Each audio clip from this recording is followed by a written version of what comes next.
And so last Friday we began with, is Christianity reasonable or is it a sign of ignorance? And we tackled the question, how could anybody believe that there is a God? And I mentioned to you guys as a form of just as a quick review, I mentioned to you guys that our faith is being attacked. Our faith is being challenged. In schools, in colleges, on the streets. If you try to do evangelism, you run into people that are going to challenge your faith. They're going to ask you the hard questions. There's a lot of questions people want to ask you. And for a lot of people, these questions are obstacles that keep them from coming to faith. So what I do is called apologetics. And apologetics is not about apologizing. Apologetics is about giving a defense, giving an answer for the reason that lies within us, for the hope that lies within us.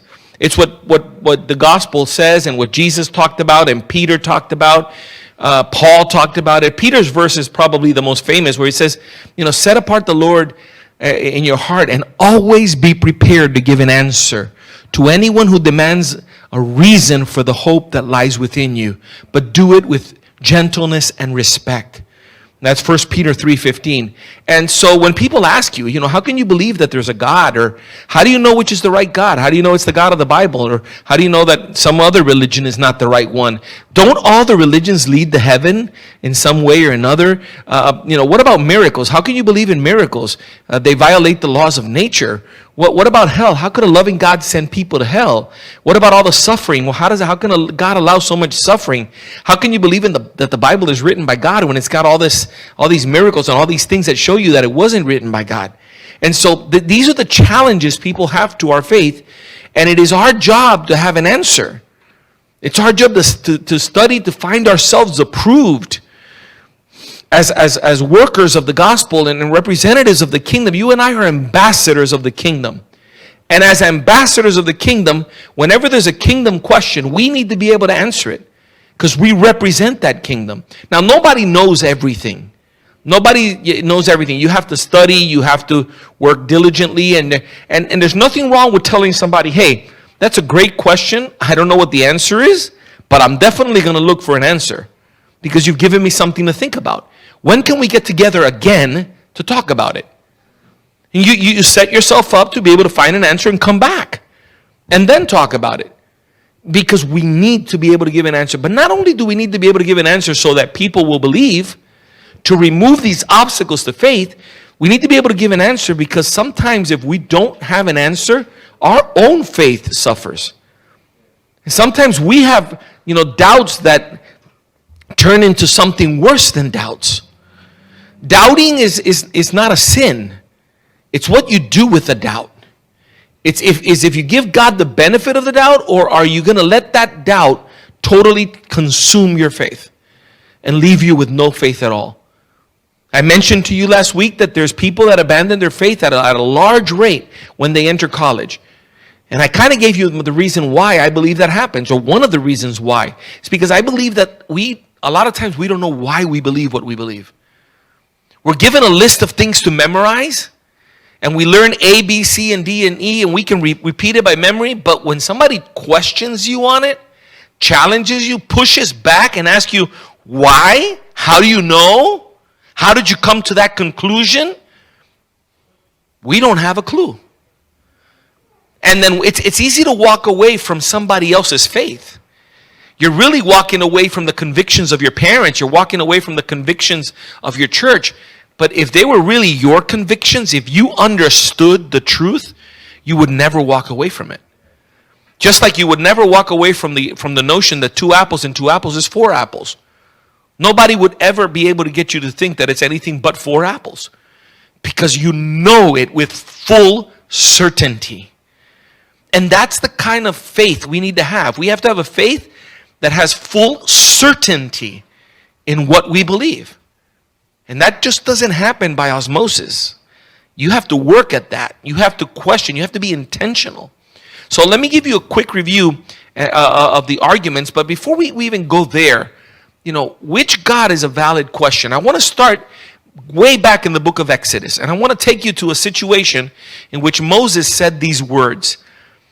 Moses said this in Exodus chapter 15. It's part of a song. It's part of a song or a poem that he does at that time in a very peculiar situation. But listen to what he says. Who is like you, O Lord, among the gods? Who is like you, glorious in holiness, fearful in praises, doing wonders? ¿Quién como tú, Jehová, entre los dioses? That's his question. But where does this question come from? Think about Moses for a minute. See, Moses grew up in Pharaoh's palace. Moses' education was Egyptian, not biblical. His education was all of the Egyptian mythology and the Egyptian Book of the Dead and the Egyptian gods and all of these myths. That's what he was educated in. However, his nanny was his mom, and his mom taught him about the God of the Bible, the God of Abraham and Isaac and Jacob. So it's not hard to imagine that there came a time in Moses' life where he had to make a choice. Who do I believe? Do I believe that the God of my mother, the God that my mother talks about, the God of Abraham, Isaac, and Jacob, is the real God, or all of these other gods that the Egyptians have taught me? How do I know which is the right God? How do I know who's the real God? And he starts to struggle with that question. And he takes, he feels a certain connection with his culture, with the Jewish culture. And he gets really angry when he sees somebody abusing of a Jewish guy, and he kills him. I don't think he set out to kill him. I think he just lost it. And then the guy was dead. That sent him on a mission. He was out. He left Egypt. He went to the desert. But make a long story short, God calls him. The God of Abraham, Isaac, and Jacob shows up in a burning bush. And I don't think we can even imagine what that was like. I really don't. I think we can try to imagine it, but nah. You're in the middle of a desert, and you're alone, and the bush is on fire, and you hear a voice from the bush, and the bush is not burning. That would freak me out, and I'm sure it would freak you out too. God actually talked to him, and God sent him. Then he gets to Egypt, and God does a series of 10 miracles, sending 10 plagues. And listen, here's what a lot of people don't know. Every one of those plagues was making fun, was mocking an Egyptian god. Every one of those plagues was a mockery of an Egyptian god. The Egyptians had a god in the form of a frog. God sent them a plague of frogs to mock, saying, frogs are not God. There's no God frog. I made the frogs. You want frogs? Here you go. Have some frogs. Every one of those. So Moses is processing this, okay? This God of Abraham, Isaac, and Jacob, he speaks to me in the bush. This God of Abraham, Isaac, and Jacob, he totally mocks all the Egyptian gods and shows how they're not real. Then this God of Abraham, Isaac, and Jacob spares them on the night of the Passover, and all of their people are alive when other people are dying left and right. Parts the Red Sea. They cross, drowns the armies of Pharaoh. You know these stories. But all of this is the background when they're on the other side of the Red Sea, and all of this has happened. Moses just starts singing this song. It just comes from his soul. And the song is an expression of that moment where he became fully convicted that there was no God but the God of Abraham, Isaac, and Jacob. And he was the real God, and everything else was not true. That just became, at that point, it just hit. He became so convicted. And he says, who is like you, Lord, among the gods? Who is like you, glorious in holiness, fearful in praising, doing wonders? God, there's nobody like you. You are the real God. And my hope is that as we go through this talk tonight, at the end of this talk, you'll have a conviction that the God you serve is the one true God. Without any doubt, I'm going to show you rationally, logically. Using your mind, your common sense, your reasoning, I'm going to show you that what the Bible says is true. I'm going to show you that the God of the Bible is the one true God. And I hope at the end of this, you'll be able to say, along with Moses, who is like you, Lord, among the gods? There's nobody. You're it. You're the one. That's where I want to take you. So let's quickly review what we did last week, okay? 3 arguments we learned last week. The argument from design. Does anybody remember the argument from design? Who wants to repeat it to me? Yes, sir. Yeah, but it's like 2 lines and a conclusion. That's the other one. Save that one for a little bit. Design. Think about design. You're close.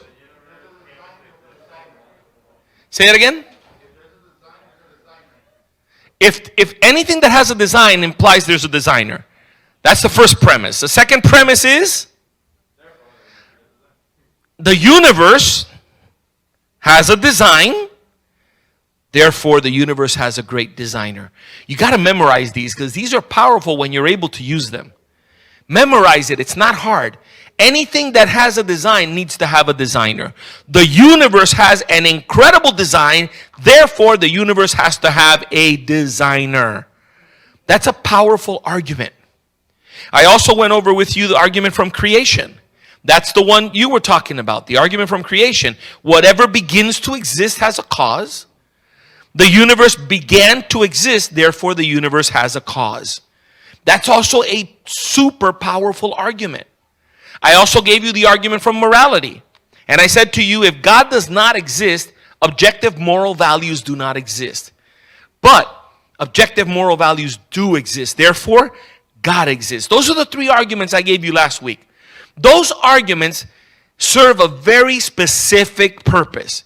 They help you understand that there has to be a God.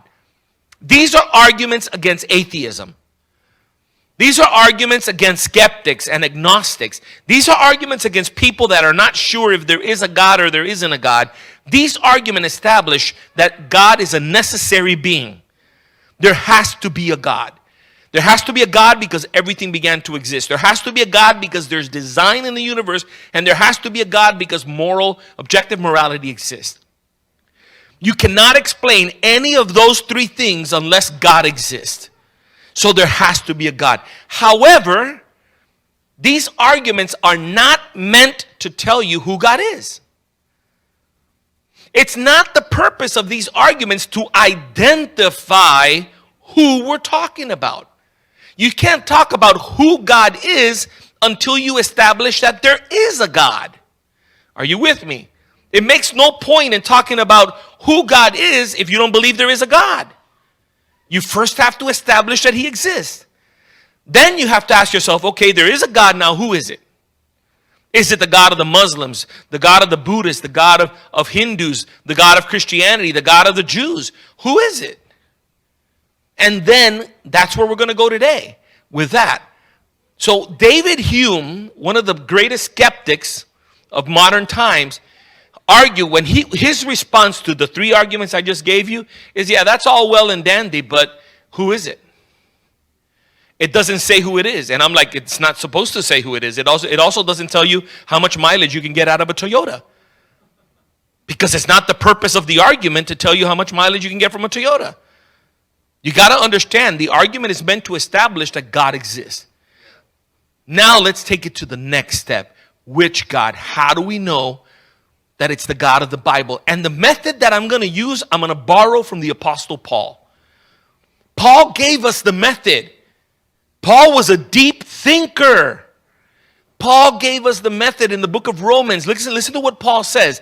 For since the creation of the world, his invisible attributes, if they're invisible, is because you can't see them, right? His invisible attributes are clearly seen, being understood by the things that are made, the things he created. You can know about his eternal power and Godhead so that they are without excuse. Because although they knew God, they did not glorify him as God, nor were thankful, but became futile in their thoughts, and their foolish hearts were darkened. Professing to be wise, they became fools and changed the glory of the incorruptible God into an image like corruptible man and birds and four-footed animals and creeping things. What Paul is saying is this: look, people have no excuse for not knowing who the real God is. Because when you look at the created world, the world he created, you're going to see all of the attributes of his. Even though he is invisible to us, his attributes can clearly be seen in what he has created. And when people ignore that, they end up creating gods in the form of man. Greek mythology, Egyptian mythology, all of the, you know you're talking about mythology when you have a God that is like a person but with superpowers. They're jealous like people, they get angry like people, they lose it, they hate, all the bad things we do, they do, but they have more power to do it. That's God's made in the image of man. That's what he's saying. They exchanged the incorruptible God for the image of corruptible man. Or birds, or four-legged animals. Some of these Egyptians had the frogs and the animals were gods to them. It's not strange in the ancient world to find gods to make gods in the form of animals. But it's ignorance. So Paul's approach is look at nature and it's going to tell you what God is like. That's what we're going to do here tonight. Okay? Let me give you the steps. They may sound really complicated. They are not. They're super easy. Once I explain it, you're going to see how easy it is. First is observe the universe we live in. What's the basis of all modern science? Observation. Okay? So I'm speaking the language of the people. Observation, science. Let's observe the universe we live in. Second, we're going to make reasonable, abductive arguments for the best possible cause of the effects we observe. And you say, you just lost me. Okay, this is not hard. I'm going to explain it to you now. Abductive reasoning is what detectives do. Okay? Abductive reasoning is what detectives do. If you watch CSI or any of these programs, you know, what they do is they come to a crime scene and they didn't see who did it. They didn't see the crime taking place, but they see all the evidence that was left. And they measure the blood splatter, and they take DNA samples, they look and see if the door was forced open, and they start putting all of this together to try to figure out who did it. Without seeing it, by looking at what was left behind, they can figure out who did it. That's called abductive reasoning. And so what we're going to do is we're going to look at the universe. We didn't see God create it, but we can see what he created. And we can ask ourselves, okay, what would it take for somebody to do this? Or what characteristic does the creator of that have to have? We'll make a list. That's abductive reasoning. And once we have that list, we're going to compare between the different gods to see who meets all the requirements to be God. Okay, it sounds complicated. It's not. We're even going to practice. Let's do a little practice exercise in abductive reasoning. And I'm going to show you how this works, because we do it all the time. We just didn't know it was called abductive reasoning. But we do it all the time. Here's a painting. Look at it carefully, okay? Here's a painting. Now, you did not see whoever did that. I know you didn't. This is the first time you're seeing this, because I'm showing it to you. Now, I want to show you that just by looking at the effect, let's call that the effect. Just by looking at the effect, there's a lot we can learn about the cause of the effect. A lot. I'm going to start you off, but then you're going to help me. This part is going to be interactive. Let me start you off by telling you that I know one thing about whoever did that. Whoever did that was not blind. Right? Because a blind person is not going to draw like that. So, one thing I know already, whoever did it was not blind. Now, here's something you need to know this too, okay? This kind of reasoning doesn't give you 100% certainty. It's you're looking for the best possible answer. Could a blind person have done that? Yes, under extraneous circumstances, he could have. His mom could have gotten the kid's hand, even though he's blind, and guided it. Okay, but it's not likely. So we're going with the most probable answer is that a blind person did not do that. And when we established that, guess what? We eliminated a whole segment of people that were competing to be the cause of that. So right now, once we establish that, all the blind people of the world are eliminated as possible candidates for whoever did that. Does that make sense? Okay, let's go on a little further here. Now I want you to participate with me here. Raise your hand if you can tell me one thing about whoever did that simply by observing the painting. Yes. You believe it has to be a child. Why?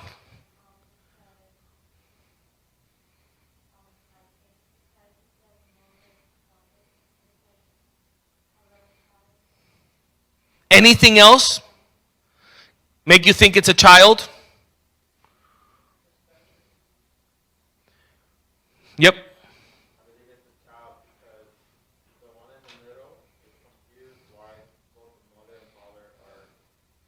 Man, you told me like 27 things there. Okay.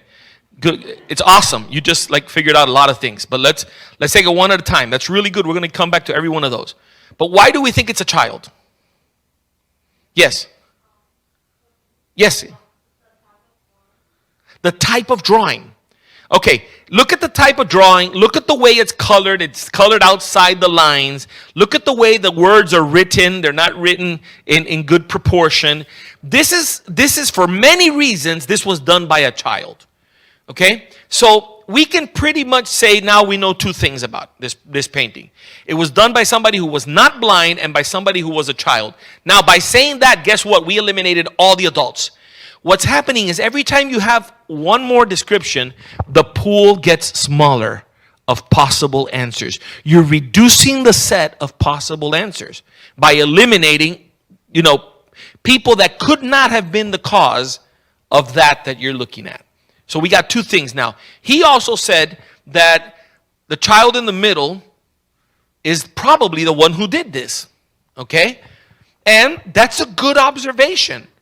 That's a good observation. If that is true, then the person who did this, the child who did this, included himself in the drawing, probably a boy, because of the way he drew himself. No long hair or nothing like that, like a girl, but a boy.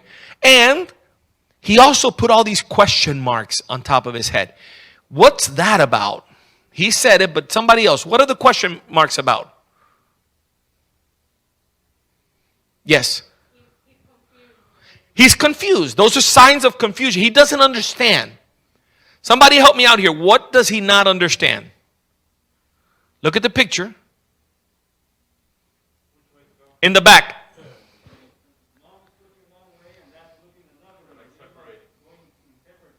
Yeah, they're like mad, right? Look at their faces. They're angry.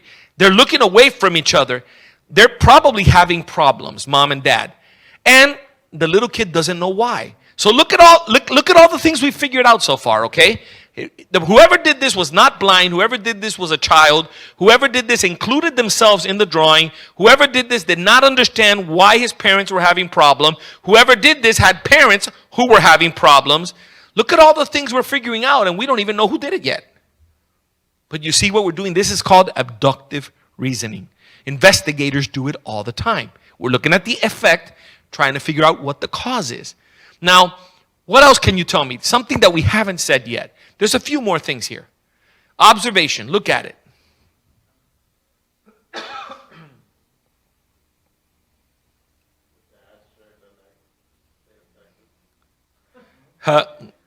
The dad's shirt like the state of Texas. Well, I don't think the kid was trying to do that, but.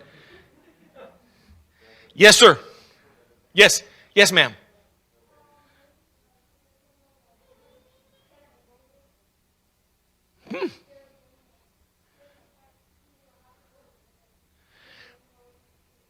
That's a great observation from a child.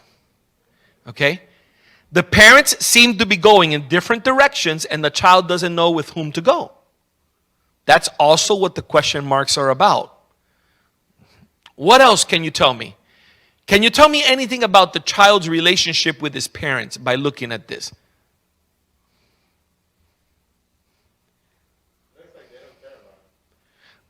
You can't really tell that from the painting. You can tell they're angry. Yep. But the child, I'm going to posit to you that the child has a better relationship with one of the parents than the other, and there's a big clue about that. Who can see it? Yes. Go ahead. One of you. Okay.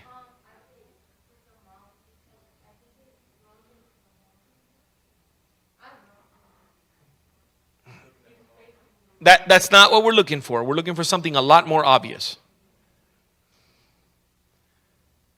Look at the words he uses. He doesn't use, mom is a term of endearment. Dad is a term of endearment. Father is kind of like, Listen, when you're a little kid and you have to count letters because kids count letters, it's a lot easier to write dad 3 letters than father 6 letters, okay? That's important. And father is a lot colder than dad. You kind of get the picture that he probably has a better relationship with mom than he does with his father, just by the terms he uses. Now, I was doing this the other day in another church, and somebody figured out why the parents were having problems. Can you figure out why the parents are having problems by looking at that? It's called detective work here. You got to work hard. I'm making you think tonight.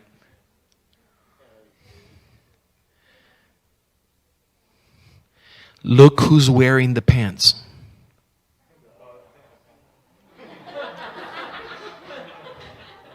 That's a joke.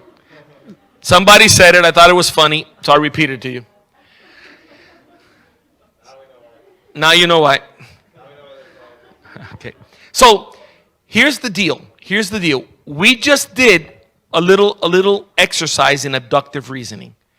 And without you knowing who did it, you were able to figure out a lot of things about this person. A lot. You were able to figure out that it's a child, that he's not blind, that he's confused, he gets along better with his mother and father are having problems, he's having to choose who to go with and he doesn't know. All of that you figured out just by looking at the effect. And you're right, it's done by an 8-year-old boy and it's called The Divorce. That's what the drawing is called. Now, that's exactly what we're going to do now. But instead of looking at a painting, we're going to look at the universe. We're going to look at what God created, the creation. And we're going to ask ourselves, okay, what does that say about whoever did it? And then that is going to give us a list of characteristics that then we can figure out, okay, Islam, Buddhism, Hinduism, like who's got the God that fits all the requirements? Also understand this. Every time we come up with a characteristic, it's a necessary characteristic, which means that if the person, the God, the supposed God from a religion doesn't have that characteristic, it cannot be the God who created the universe. Just like the blind person cannot be the one who painted the painting. So we're eliminating candidates every time we add something to the list. Now, let's start with the observations. I know that we're not used to thinking this way, but it's good to think this way. It really gives you a tremendous platform. This argument is an argument that I've used a lot of times with people that are unbelievers, with atheist skeptics, on a college campuses, in high schools. I've used this argument because I don't start quoting Bible verses. I start by using reason, logic, our common ground. What do we have in common? We believe that the mind is rational, that we're able to think and evaluate ideas. So let's start there. At the end of the day, I'm going to show you that the Bible is 100% right. So I'm not hiding from the Bible, but I'm not throwing Bible verses to begin with, because sometimes with the skeptics and with the atheists, you throw out Bible verses and the conversation's over. Like they don't want to talk anymore. They don't care. You're one of those. But if you walk them through this argument, at the end you say, oh, by the way, you know that the Bible, that's exactly what the Bible says? You're kidding me. That's the response I get. The Bible reveals all of that? Yep. Now it's like, wow, the Bible, I want to know more. It's the way we use our our abilities to guide people in the direction we want to take them. So, observation number one, the universe began to exist. I'm going to go a little fast here for time's sake, but try to follow the logic here, okay? What does it suggest to us that the universe had a beginning? What does that tell us about whoever did the universe? Okay, I'm going to propose to you that it tells us that whoever did the universe, whoever created the universe, has to be a personal God, a personal being. And the reason how do I come up with that? How do I come up with a personal being from observing the fact that the universe began to exist? There is a definite causal relationship. Let me show you, okay? The cause must be a personal being because only personal beings can choose to do or not to do something. If the universe did not exist, that means it doesn't have to exist. And if it began to exist, it's because somebody made a choice to create it. And only personal beings make choices. So whoever created the universe, it's not some kind of force. It's a personal being. Now, I want to tell you a couple of other things while we're going here. First of all, none of the observations, this part of it, before I suggest anything, none of the observations are controversial. They're not controversial. Every atheist I know will tell you that these observations are good observations. It used to be that they thought that the universe was eternal. They now know it's not. They know it had a beginning. They know that time began. They know that matter began. They know that energy began. So they know all these things. So this is not controversial. What's controversial is what it suggests. Where they have a problem is when I say, well, that tells you that whoever did it is personal. That's the part that's hard. That's the part that rubs them the wrong way. But there's no way to escape this. If there was a beginning, then somebody made a choice. Emphasis on somebody, a personal being. Okay? Now, second thing, time had a beginning. Now, follow me here, okay? I know this is a little deep, but follow me here. I think everybody here is capable of understanding this. Okay, if time began to exist, that means that there was a time, and it's even hard to even express it, when there was no time. Right? Are you with me? If time began to exist, prior to that, God already existed.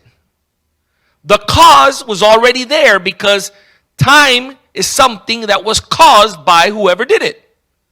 So time exists independently of the Creator. Time is something the Creator did. But the Creator is not limited by time because the Creator created time, and before there was time, the Creator was already there. So what are the implications of that? What does that suggest to us? The cause must be like soup. There isn't even a word in the English language. I'm making up words here. Supratemporal or atemporal. He must exist independently of the limitations of time. You and I, we're stuck in time. Like we have a past, we're in the present, and we have a future, and there's no way to change that. You can't escape it. You can't go back. You can't, we're stuck in chronological time. But whoever created the universe is not stuck in that chronological line. He's not limited by time. Now, the ancient Hebrews called their God eternal. Now, eternal is not a precise word. If this were a class of philosophers, everybody would be raising their hand. But it's not. I understand it's not precise. But we don't have a better word in English to describe someone who's not limited by time. We're going to have to make up a word or use one that already exists and say, okay, this is as close as you can get in our vocabulary to somebody who's not limited by time. Whoever created the universe has to be eternal. Now, you know how many gods that eliminates? A ton of them. Because when you read about all these gods, they were all born. Many of them were born. They began to exist. They were created. So none of them can be the creator of the universe. Because they are stuck in time too. So this, again, is an interesting identification. Now, space had a beginning. Observation number 3. Space had a beginning. Now, what does that suggest to us? Again, same idea. Before there was space, the cause was already there. Space is something God created. So God must exist independently of space. He's not limited by space. You and I, we're limited by space. We can only be in one place at one time, as sad as that makes us. I wish I could be in two places at once sometimes. But we can't. But God can be everywhere at the same time. He's not limited by space because space is something He created. He exists before there was space, and if there ever ceases to be space, He still exists. So He's not limited by it. So what do we call that? The cosmos exists independently of the limitations of space, supraspatial, or let's use an ancient Hebrew word, omnipresent. Again, not precise, but close enough. Omnipresent means that you can be anywhere and everywhere at the same time. Okay, so let's quick review. So far, we've done 3 observations. We have 3 things on the list. Whoever created the universe is personal, eternal, and omnipresent. Any candidate from any religion that fails in any one of these 3 cannot be the creator of the universe. Cannot be. Because then we would not be able to explain what we see. How could, the creator of the universe be temporal when time was created by this creator? It's impossible. Now, let's go on. Matter had a beginning. This gets a little more interesting. So, what does that suggest? That God exists independently of matter. Before there ever was matter, God already exists. So, what does that mean? God is not material. God is not made of matter.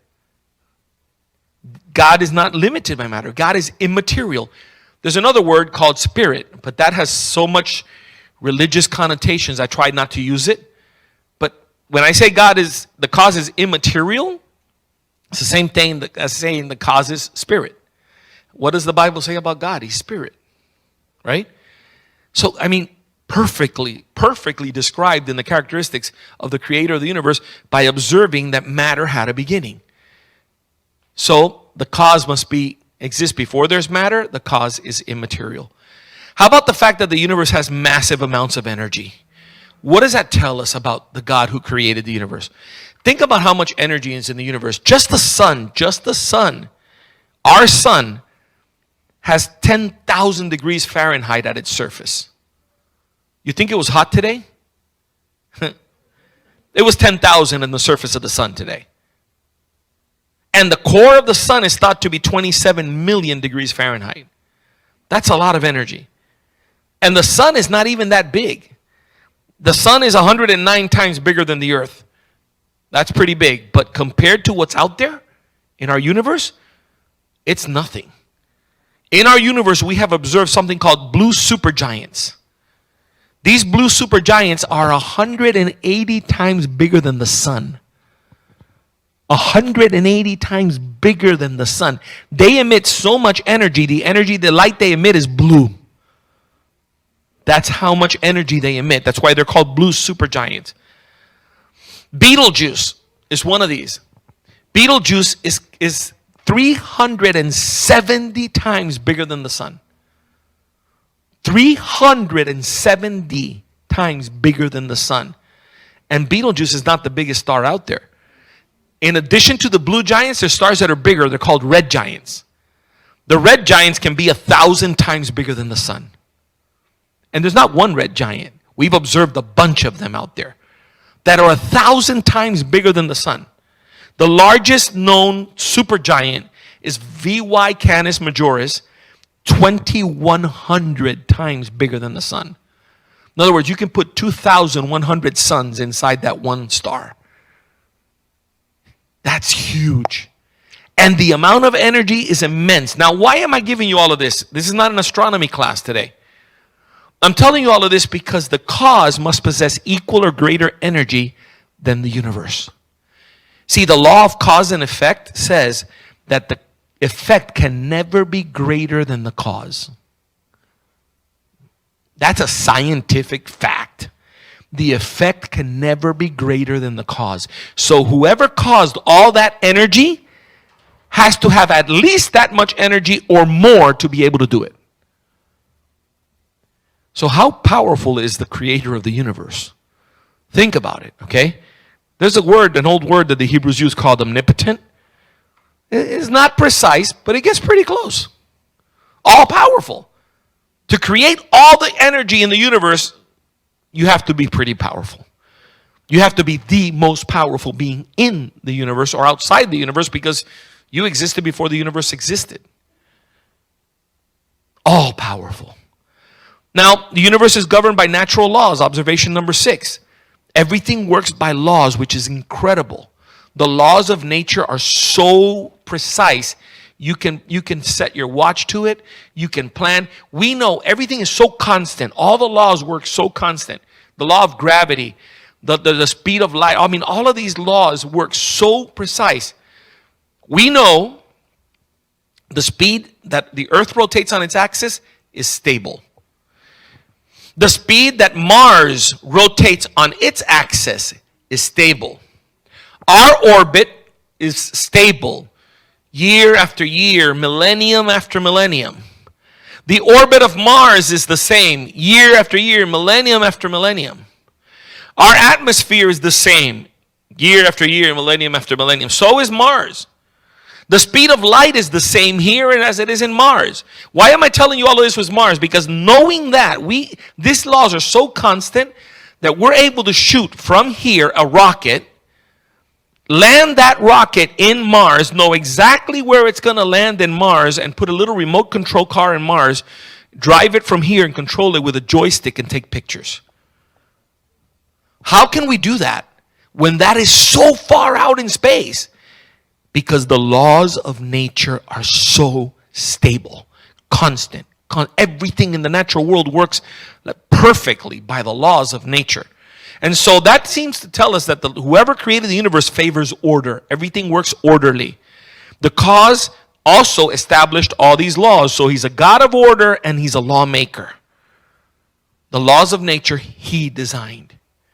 Now, if something is the product of an explosion and there is no mind or guided process behind it, would we see such regular laws? No. We would not see order, we would see chaos. Order is always a sign of intelligent design. Always. So let's review real quick. He's personal, he's eternal, he's omnipresent, immaterial or spirit, omnipotent, all-powerful, a God of order, and a lawmaker. So let's look at the last set of observations. Our universe is finely tuned for life.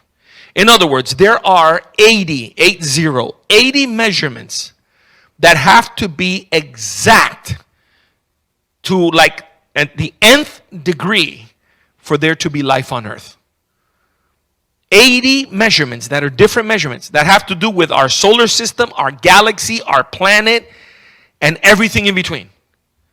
If any one of those measurements is off by just a little bit, we would have no life on earth. So for there to be life, all of these, imagine a big soundboard like the one you have back there, but with 80 channels. And all the buttons have to be so fine-tuned with each other, or else you're not going to get any sound coming out of the system. It's incredibly improbable that all of this happened by chance. You're talking about the speed of light, the forces of gravity, the proportions of protons to neutrons.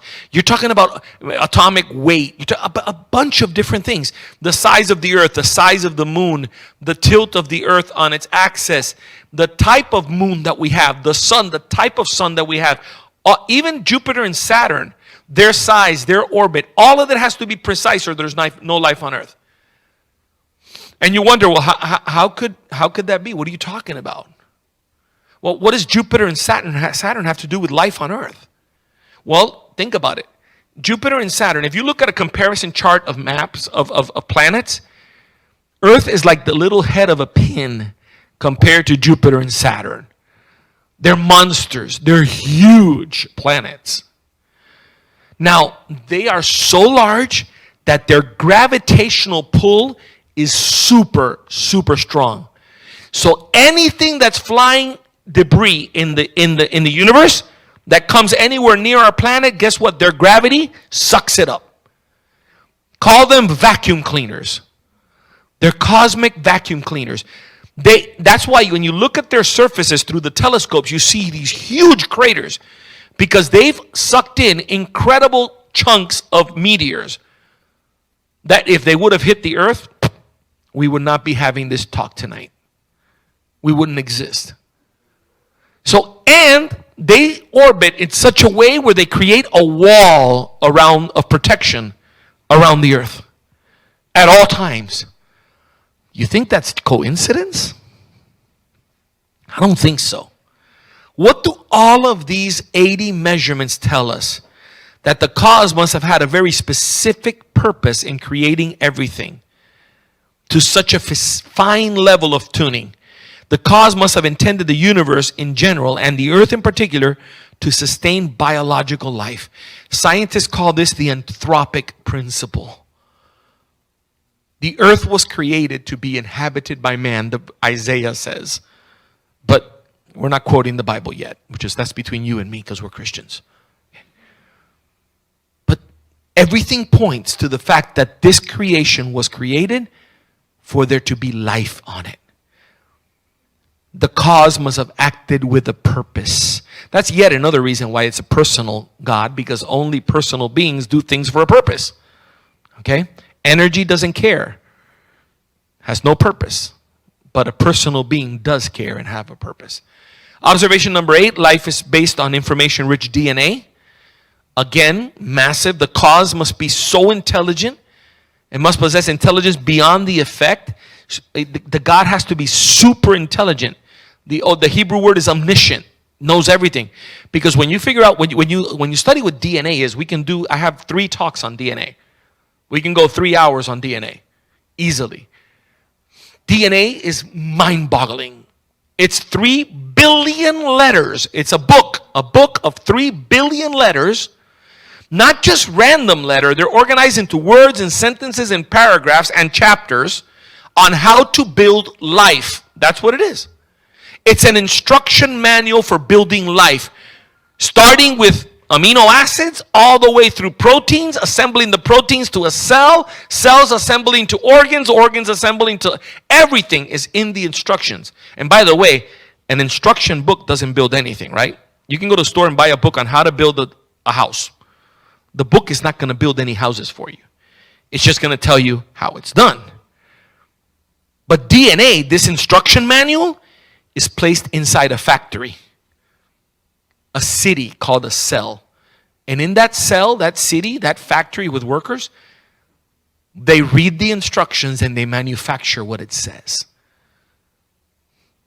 And so when that first eggs is fertilized in reproduction, you have one cell with 23 chromosomes from mom and 23 from dad. You have 46 chromosomes, a full set of DNA.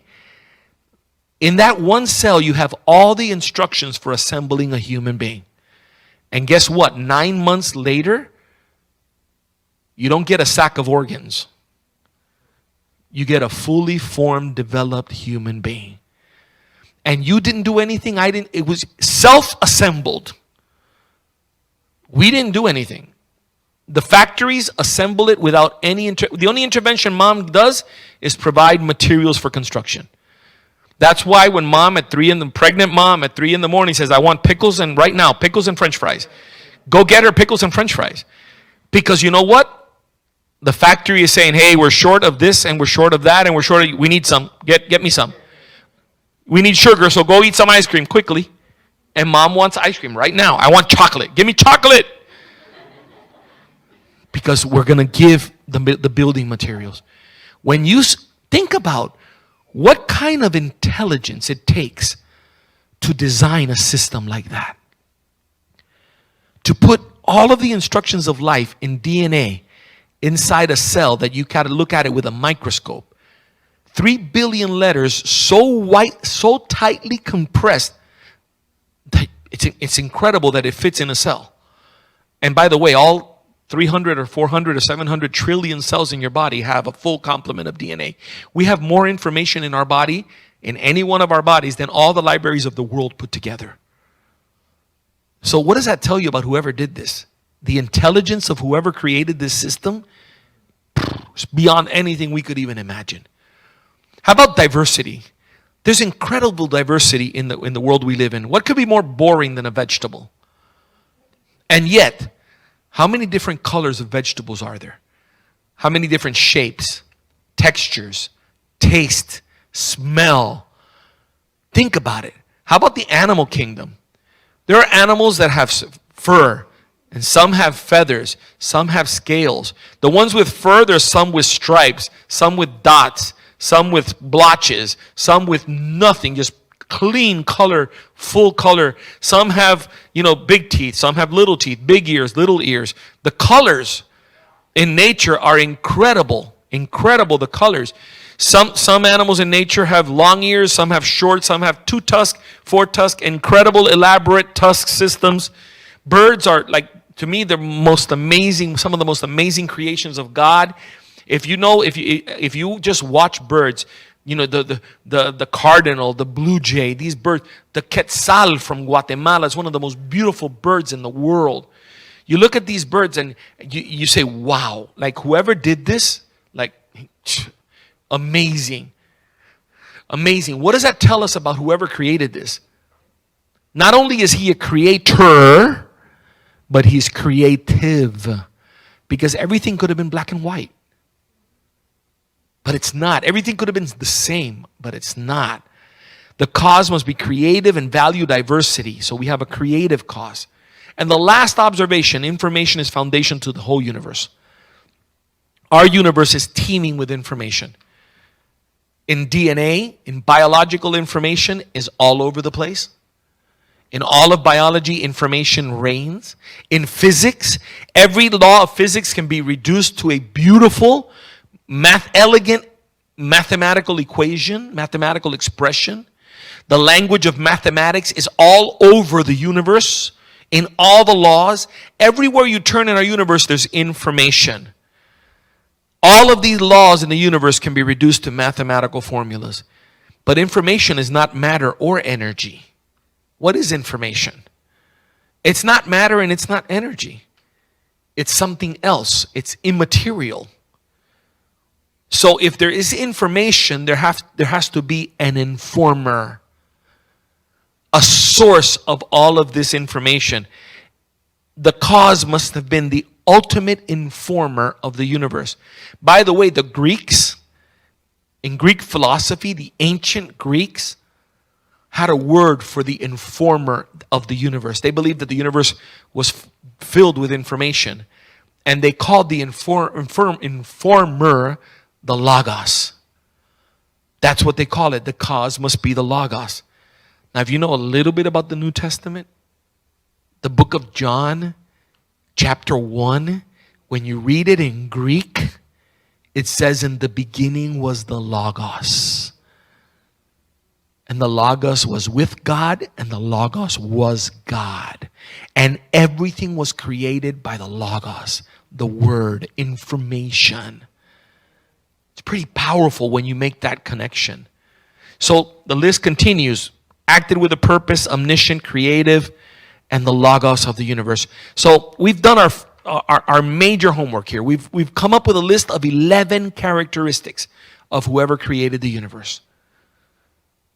Now, you understand, as I've said several times, any candidate that fails to meet just one of those cannot be the creator of the universe. Because every one of those characteristics are essential.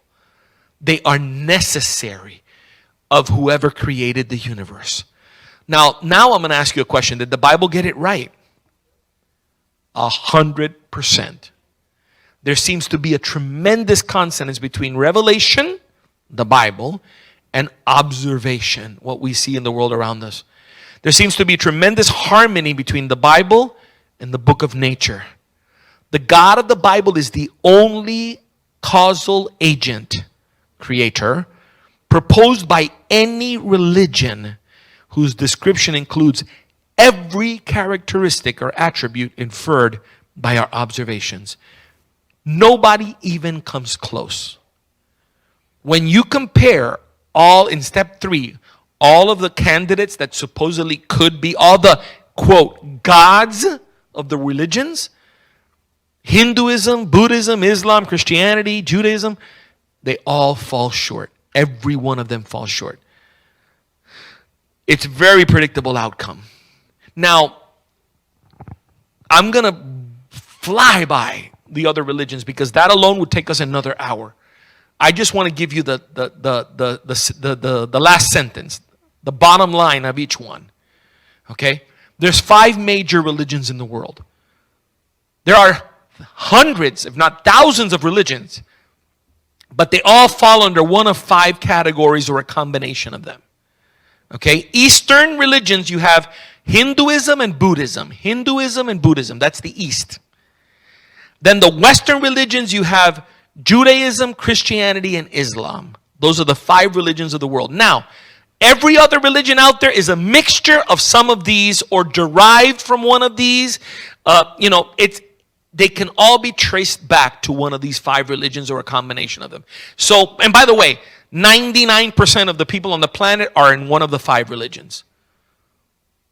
All the other derivatives account for like 1% of the population. So those 5 religions, if we deal with them, we've dealt with everything pretty much. Okay? Now, let's do the Eastern ones first because those are easy. Buddhism is an atheist religion. Buddhists don't believe that there is any God. So is there a God in Buddhism that competes with our God? That maybe he's the right one and ours is not? No, because they don't even have a God. They believe that matter is eternal. They have serious scientific problems because their whole philosophy is based on an eternal universe, and we know that the universe had a beginning. So there's a lot of problems there in Buddhism. Buddhism is just a philosophy. It's not really a religion that proposes a God. It's a philosophy, and it's a failed philosophy. So there's nothing in Buddhism to explain the universe we live in. I want to be clear about that. Nothing in Buddhism to explain the universe we live in. Now, there's one school of Buddhism that's not atheist. But they are so close to Hinduism, because that's where they derive from, that we'll deal with them when we deal with Hinduism. But you can dismiss Buddhism as even having a candidate. They brought nobody to the contest.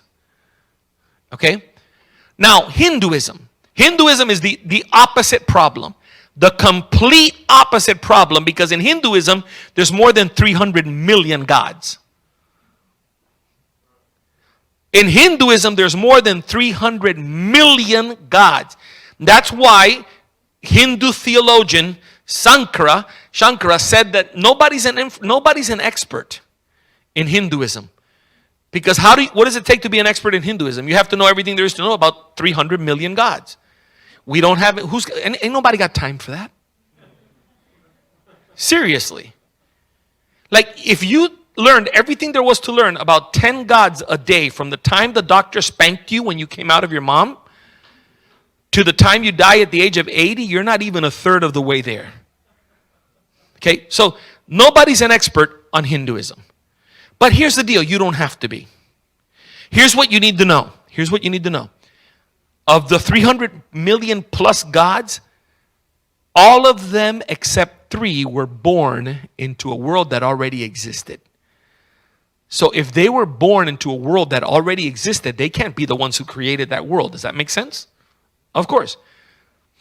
So we're left with Brahma. Because Shiva and Vishnu are the other 2. They're not creators. The creator is Brahma. When you compare Brahma's descriptions to that list, not even half of the characteristics are attributed to Brahma. So it cannot be Brahma. Not only that, when you read the creation accounts in the Vedas and the Upanishads, they contradict each other. They have at least 6 different creation accounts.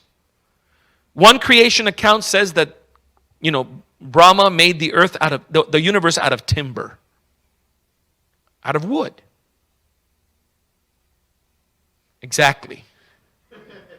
Another version says that Brahma cracked an egg, a cosmic egg, and half the egg is the earth and the other half is the universe. Sounds like so scientific, doesn't it? There's another version where, a cosmic being, whatever that is, was killed, cut into little pieces, and those pieces are the heavens and the earth. It's like, what are we talking about? It's like, so Hinduism has no candidate that meets the requirements that we came up with to be the creator of the universe. So those two Eastern religions are gone. They don't compete. They can't explain the world we live in from their perspective at all. Now, there's so much more to Hinduism and Buddhism. I'm honestly just giving you the conclusion, not the whole argument. Now, what do we do with the Western religions? Those are more interesting because you have Judaism, Islam, and Christianity. How do you deal with these? Okay, Islam is the first one that I'll deal with. Islam, the Muslims believe that the God of the Bible, your Bible, my Bible, that the God of the Bible is the one who created the universe. They have no problem with Genesis 1 through 11 or even 12. They start to have a problem when Abraham has Ishmael, and they believe Ishmael is the son of the promise, not Isaac, and that's where their problems begin. But up until then, they have no problem with the Bible. As a matter of fact, they say that Allah and the God of the Bible are the same dude. And they created everything just like Genesis says that he did it. 6 days, rested on the seventh day, everything just like the Bible says. Now, here's our problem with Islam. Allah and Jehovah God are not the same. Not even close. Now, there's a lot of people named Juan, but they're not me. There's a lot of people can be named God, but that doesn't mean we're talking about the same person. You have to read their bio. You have to look at their description to figure out if we're talking about the same God. And here, I'll give you one example to show you that they're not the same. The Allah, the God of Islam, is not a father to anyone.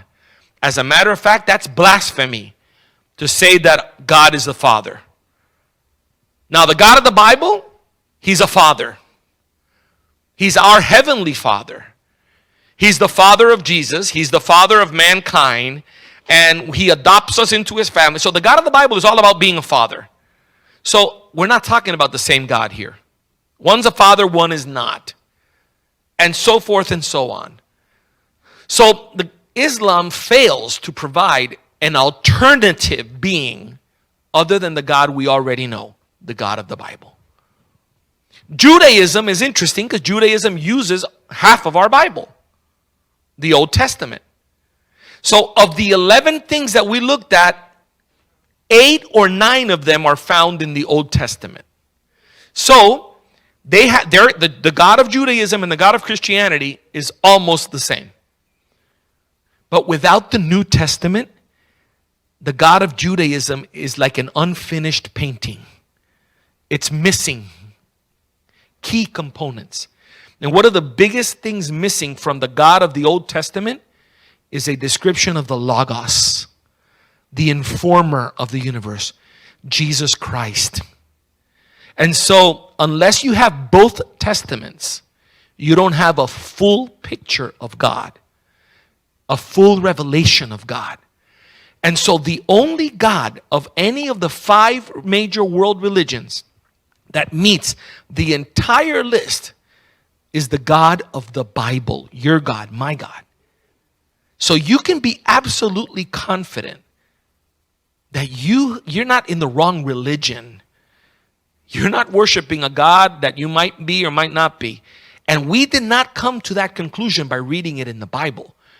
We came to it by using common sense, observing the universe, coming up with a list, and then testing that against all the religions. And only the God of the Bible meets the 11 criteria that we established.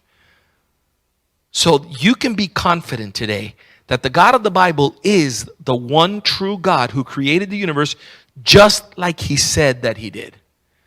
So maybe now you can say with me these words, but have meaning to you. If you've understood this, you know that you can walk out of here today 100% convicted and sure that you have put your faith in the one true God who created the universe. And He's the God that we read about in the Bible. Now, what blows me away is when those people wrote that in the Bible, they didn't know what DNA was. They didn't have the advanced telescopes that we have today to observe the universe.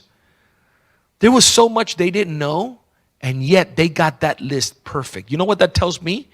That they didn't think of these things. They were revealed to them. God revealed Himself to us so that we would know who He is. Remember what we read in Romans chapter 1? God's invisible attributes are clearly seen by the things He has made. That's exactly what we did. That was our method. So I want you to say with me today. I want you to repeat with me. 1, 2, 3. Who is like you, O Lord, among the gods? Who is like you, glorious in holiness, fearful in praises, doing wonders? We serve a one true God. You can walk out of here fully confident about that. Please, you can get a lot more information at our YouTube channel. By the way, a lot of you entered the 51555 text, but then when we sent you a message for you to put your name and an address and stuff so that we can put you on the list, most of you did not reply to that. So you're not on the list. You got to respond to that so that you can get on the list. I think there were like 30-something people and only 8 people actually responded. But anyway, get on that list. You know, you can send it again. If you haven't, if you already sent it. Okay, it's to 51555 is what you're writing to, and you're putting stay bold as one word, no spaces. I'll bring that slide up for you. Hold on.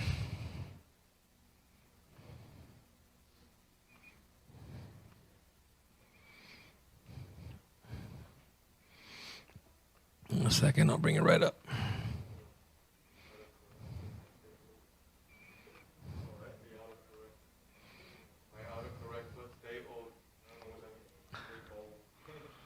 There you go. That's what you do to get, and you get all the debunked videos. And by the way, we don't like blast your phone, and we don't stalk you, or you're gonna get an email or a text every like 2 or 3 weeks or something. We're not gonna flood your phone with stuff, but every time we send you something, it's gonna be useful. It's gonna be a tool you can use to share your faith. So you can do that, and you can go to our YouTube channel, or you can contact me however you want. Now, I don't know, Pastor, what do you want a Q&A time or? Okay. So, we're going to get a mic for the Q&A time. Yep.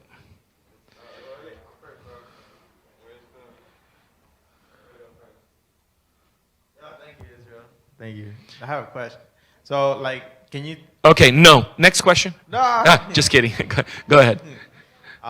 May you please try to convince more, because I feel like Islam is it's a big religion, and a lot of people believe in Islam, and I want you to, if you could please explain more why Islam is not the God of creation, the God of the universe, because like you said, they have no problem in Genesis chapter 1 to 11, but can you like explain more why Allah is not the creator? Where to begin, man? Listen, like we can do I do 8-hour lectures on that. Allah and Islam has so many problems. We can start with the Quran, their book. The Quran says things that are ridiculous, has mistakes that are really historical mistakes, geographical mistakes. It has contradictions. You know it's not a book like the Bible inspired by God because of all the errors. Like in the Quran, you read that Jesus' parents were the same parents of Moses. Jesus and Moses were brothers and sisters, except they only lived like 4,000 years apart. They must have been pretty old. his parents. You see, it has mistakes like that. Things that you're like, what? Like, how did that happen? And what happens is this. What a lot of people don't know is that Muhammad, who's supposedly the author of the Quran, Muhammad didn't know how to read or write. Muhammad was illiterate. Muhammad never went to school. Now, he was a brilliant man and he was a great businessman. His parents died when he was a kid. He grew up with his uncle. And with his uncle, he did a lot of work and selling. He traveled with caravans and selling. He became a great businessman. And he traveled to the land of the Bible. And he met Jewish people. He met Christians. And he called them the people of the book. He heard some of their stories. So later on, when the Quran is being redacted, some of those stories, as he remembered them, made it to the Quran, but he didn't remember them right. They were all messed up. What a lot of people don't know is that the Quran, because he didn't know how to read or write, he memorized it. Every time he would receive, supposedly, a revelation, he would memorize it. Now try to memorize something as big as the New Testament, the complete New Testament. That's kind of hard. And not only that, but then he would have verses that he would come back and say, you know what? I thought those were from God, but they weren't. They're satanic verses. Satan gave me those. So forget those. So his disciples would have to go back and rememorize it, taking out certain parts. You're talking about craziness. But the Quran wasn't written while he was alive. When he died, there still was no written Quran. It was all in the memory of people. When they actually sat down years later to put it in writing, they had at least 11 versions of the Quran that were all different because everybody's memory was different. And they burned 10, then kept one. Well, they thought they had burned 10. Recently, they found another version of it from way back then.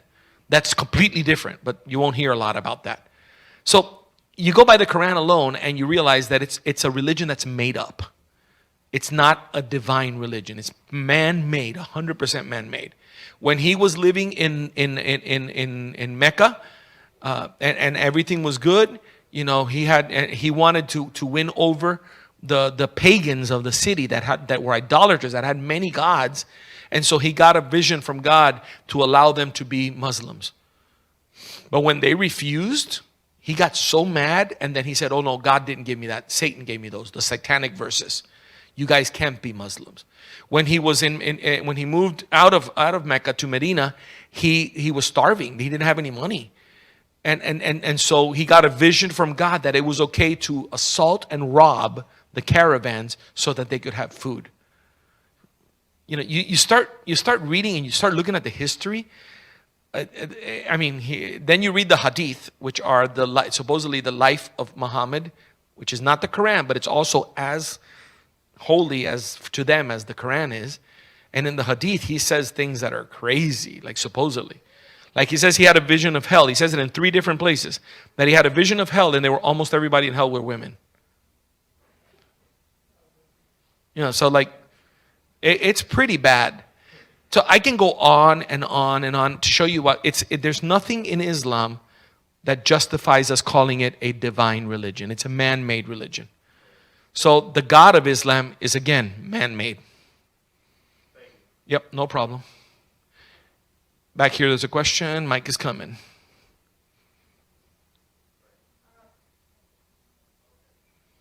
Now, there's a way to evangelize to Muslims, and that's not the way to do it.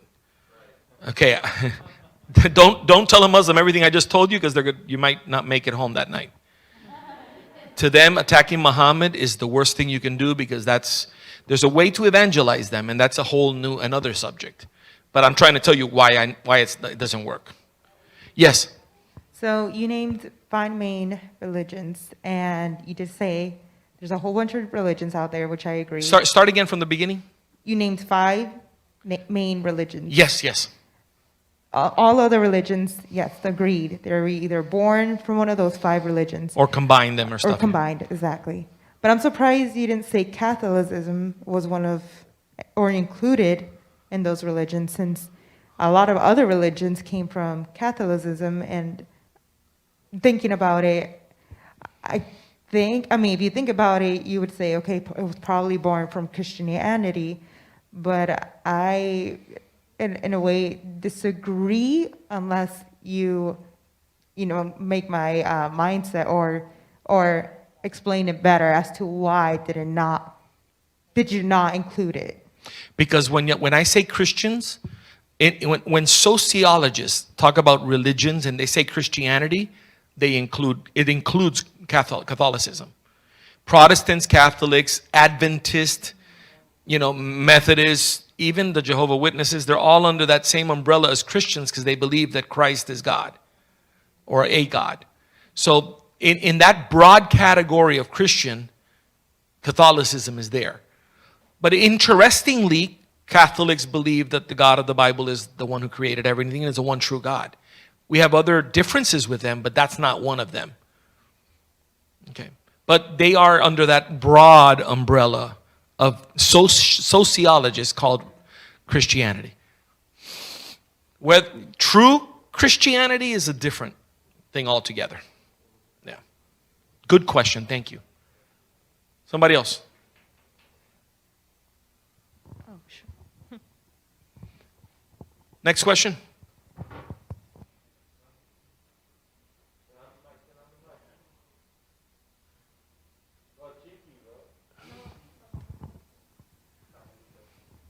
Where did God live if the universe wasn't created? Say that again. Where did God live if the universe wasn't created? Where did God live? That's a great question. Augustine asked that question way back when, many hundreds of years ago. Here's how Augustine phrased it. He was walking down the beach one day and he says, if God created space, where was God when he created it? How do you answer a where question when space does not exist? And so, again, the problem with the question is that we're assuming that God is a spatial temporal person like we are, that we have to be somewhere. But God exists independently of space. God doesn't need a place to be. He just is. That's really heavy for us to process because nothing in our universe is like that. But he exists independently of space. To say that God is omnipresent, that he's everywhere, is to say that he doesn't have to be in a place. He just is. Okay? And I know there's a mystery there. You can't put your finger on that and say, oh, I see it. No, nobody sees it.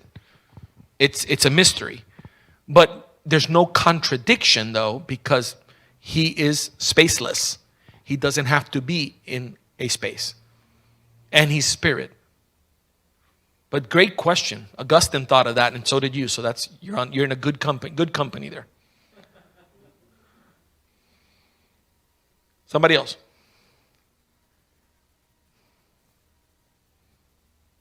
Next. Going once. Oh, there.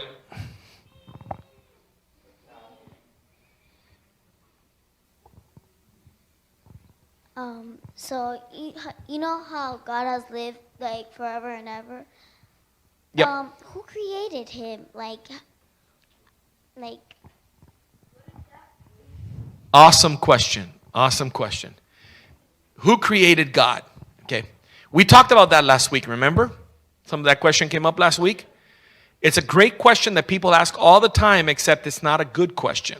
It's not a valid question. And the reason is that God doesn't have a creator because God has always existed. Someone who always existed doesn't have to have somebody who made him. Only things that begin to exist need a creator. But God is eternal. Something eternal doesn't have to be created. So I know that's kind of heavy for your age, but that's the answer. That's as easy as I could put it. Somebody else? Yes. Okay, so this question has been asked a couple times, and I've heard different versions, but I would like to hear your explanation on this. Of course, this is talking with somebody that does not believe in Christianity, so let's just have that mindset. So since we talked that God created everything that exists, and we are not robots, so we have free will. So I got asked this question, how is it possible that in the Bible it says that he is holy and everything in his presence is holy, and there's no sin, there's no dark in his presence, right? Because he's all holy. So how did the whole jealousy and envy come about with Lucifer when he was up there, you know, since he is the angel of music and he was up there with God and everything? How did that even come to exist? And since it did, why would God create that type of emotion? So Okay. it's a question that has like different types of answers, and there you go. Let me try to give you the broad answer for it, okay? The question, if I'm understanding correctly, is how could a perfect God create a perfect world and then we find things in it that are not perfect? Like jealousy or pride or any of these things that Satan sinned, or even disobedience in Adam and Eve. You know, what's behind the question is, how could something imperfect come from something perfect? Because everything God created was perfect. The angels were perfect, and humans were perfect. But part of that perfection, you said it, part of that perfection is that both angels and humans have free will. Free will is not a sin. Free will is not an imperfection. It is a sign of perfection. But free will opens the possibility of sin. Because once you have free will, you have the possibility of disobeying. It's not an actuality. So God created a world that had the potential for evil, but it wasn't necessary. It was only a potential. Human beings, by abusing their perfection, made that potential an actuality. And angels did the same thing. By abusing their perfection, they made what was only a possibility, they made an actuality. Now, we believe biblically that the time period, there was a timed test, let's say.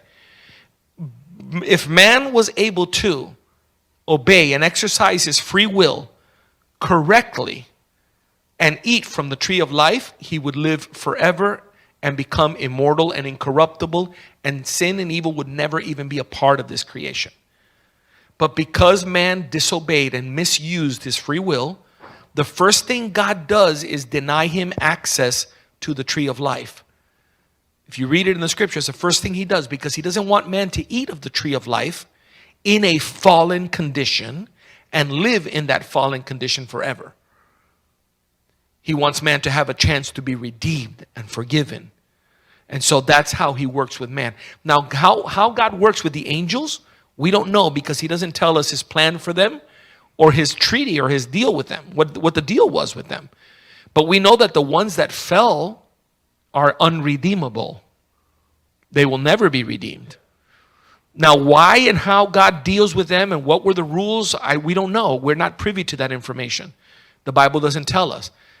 But there's no contradiction in a perfect being exercising his perfection to choose to not love God, or to choose to not obey God, or to choose to want to be better than God.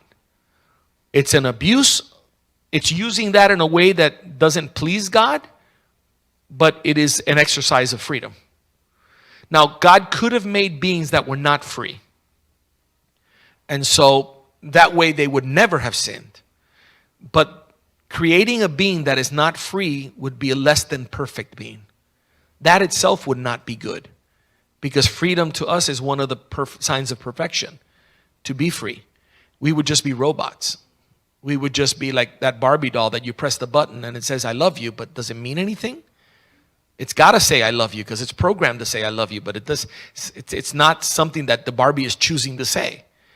God could have made us that way, but he didn't. He chose not to.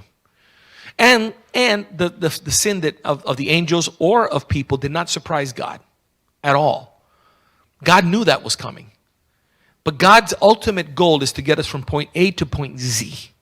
Point Z being the last stage, eternal life with him forever. And so, in order to get there, what's the best way to get there?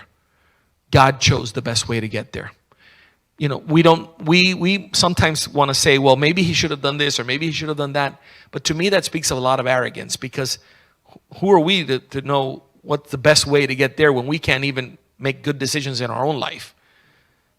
So it's like God knows what he's doing. So at some point we have to trust that knowing full well that it was even going to cost Jesus Christ his life on the cross, God did it that way anyway, knowing it was going to cost him. If there were another way to do it, God would have done it another way. But to reach his end goal and do it the most perfect way, it's the way that it's happening right now. It's hard for us to understand. It requires us trusting that God knows what he's doing. That's kind of like a big picture answer to that question. Yes, sir.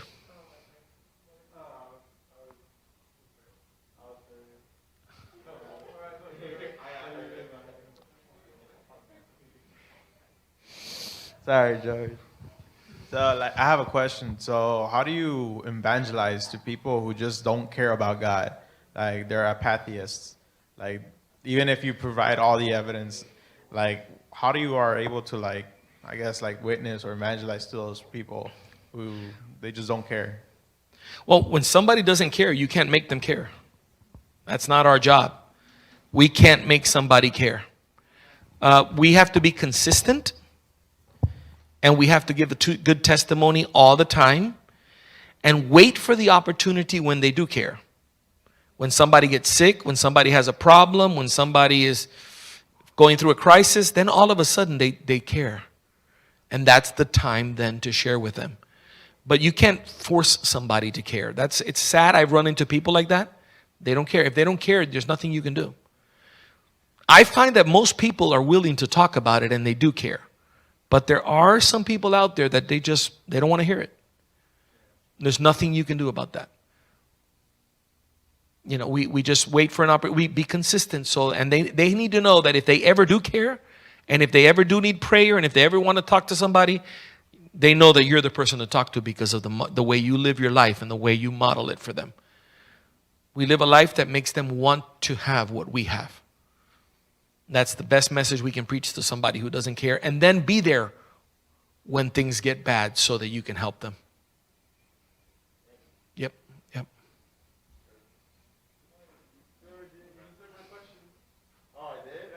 Okay. Back there.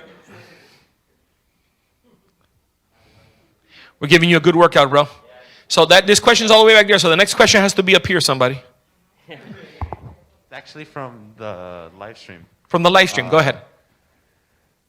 How do you tell someone or convince them that there was a creator and not religion? Like sometimes they believe in the Big Bang Theory.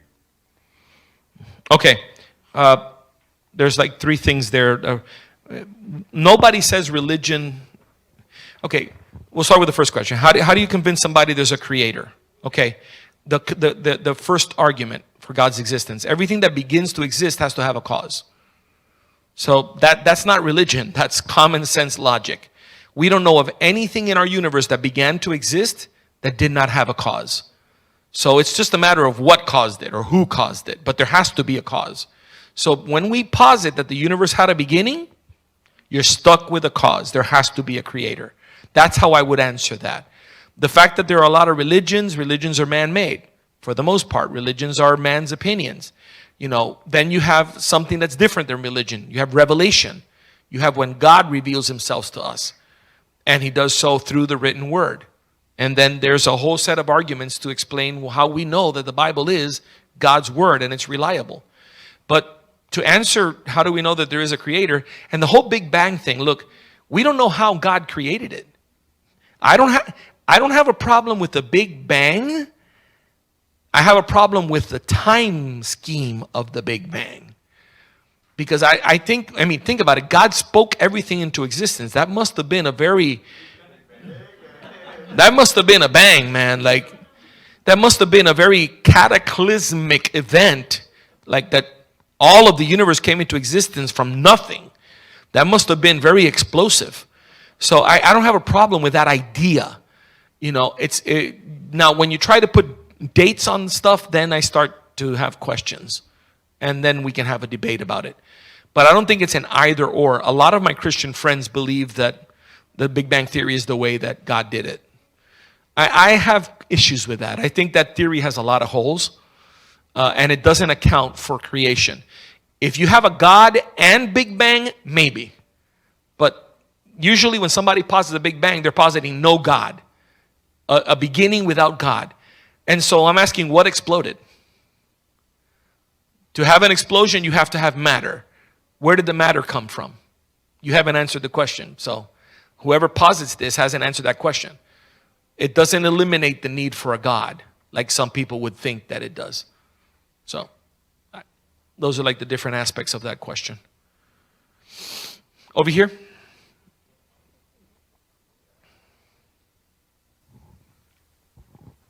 Okay, so you talked about 5 main religions, and there was one that you said that they had like 1,000 gods. Millions of gods, yes, Yeah. Hinduism. And they all had a beginning since they were born. But Except for 3 of them. 3, and I didn't understand that. Can you please give me like a briefly?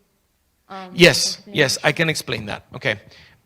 In Hinduism, you have Brahma, Shiva, and Vishnu that have supposedly always existed. The rest of the gods are the product of nature. They're born. They're born from a rock. They're born from a tree. Some of them are born from a tree. Some of them are born out of water. Some of them are... So they come into existence into a world that's already there. Because if there's a rock out of which that God was born, that God could not have created the universe. The universe was already here. So that was the point I was making. Some of these gods are the product of 2 other gods that got together and had several little gods. And that all kinds of different ways these gods came into existence, but they came into existence in a world that was already here. So they cannot be the ones that caused the world to come into existence. Yep, no worries. We got another one from the chat. Perfect. I have a question. There's religions like Catholicism and Judaism that follow the same God, but have different ideas. So what makes that religion incorrect? Okay, that's a great question. Judaism and Catholicism and Christianity, Protestant Christianity, have a lot in common. Now, to answer that question, we would have to look at what we do not have in common. And the best way to answer that is not my religion is better than yours. The best way to answer that is what corresponds with reality. What is true? We're looking for truth, okay? Judaism, for example, the difference from Judaism to us is that Judaism doesn't believe that Jesus Christ is God. They don't believe Jesus Christ is the Messiah. So how do I know that I'm right, that Jesus is the Messiah, and they're wrong? Because Jesus, for many reasons, but one of the reasons is Jesus rose from the dead. He predicted that he was going to rise from the dead, and he did. 3 days after he died, crucified, he came back to life. So to me, that's great evidence that he is God, that he is the Messiah. Now, Judaism doesn't accept that. They reject it. So I believe they're wrong because the evidence points to the deity of Christ. Now, there's a lot of other arguments that prove the deity of Christ. They prove that he's the Messiah. All the prophecies he fulfilled, they prove he's the Messiah. Everything that was predicted about him in the Old Testament and fulfilled in his life is evidence he's the Messiah. So there's a lot of ways to prove that Judaism is missing a part of the revelation and that we have that part of the revelation. Because what we have in our scripture corresponds with history. It's exactly what history tells us happened. Now, within Christianity, it's a little different. Like within Christianity, within Catholicism and Protestant Christianity, and even within Christianity, you have a lot of denominations. You have the Presbyterians and the Lutherans and the Methodists and the Pentecostals and the Baptists and the so forth and so on. And now the differences are a little bit different. Some of them are like insignificant, like they're not that important. Like we can disagree. We can agree to disagree on some things because they're not essential doctrines of salvation. But there are some essential different doctrines of salvation that we definitely disagree with. And I have a lot of Catholic friends, but I believe that Catholicism as a religion has missed the mark when it comes to salvation. Because Catholicism teaches a salvation that's based on works. You have to earn your salvation by doing A, B, C, D, E, F, G. And I believe that what God came to do was save us by grace.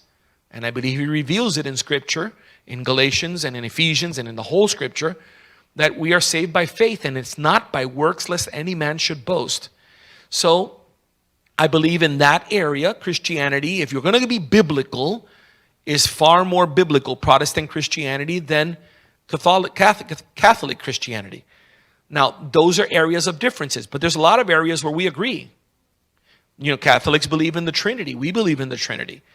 Catholics believe the Bible is God's word. We believe the Bible is God's word. Catholics believe Jesus Christ is God and the Messiah and resurrected, and we agree with all of it. So there's a lot we have in common. Then we have to, compare. So comparative religions is one thing that there's whole classes and books you can read on that. And then there's world religions, which is comparing world religions. That's a different category. Like all the different ones. You can compare all the different ones, and then you can compare within one kind all of the similar ones and see what the differences are. And there's a lot to be done there. But again, the bottom line is truth. We always side with truth. Whichever view corresponds with the truth, that's the view we're going to believe. Yep. Okay, we'll take that as the last question tonight. Go ahead. We'll take the two then. If you have two, they'll take the two. Go ahead. I have a question. Why did God create Lucifer if He knew that Lucifer was going to stand against Him? Okay, because He believed that that was the best way to create everything that He did. He created him perfect. And He gave him a choice, and he made the bad choice. God knew he was going to make the choice, but if God allowed it, it's because it was part of His plan, His big plan, that everything would fall into place. To us, it doesn't make sense because we don't see the big puzzle. But to God, it makes perfect sense. Yep. I think that was a great exposition that you just did. Had a question about the, it's a couple of questions. You mentioned about the Big Bang Theory, but I also want to ask about the question that we will have a new heaven and new earth. Is the earth going to be destroyed? The universe is going to be destroyed? Everything's going to be transformed? That a question? Yeah. Yes. The Bible says we will have new heavens and new earth. Totally brand new.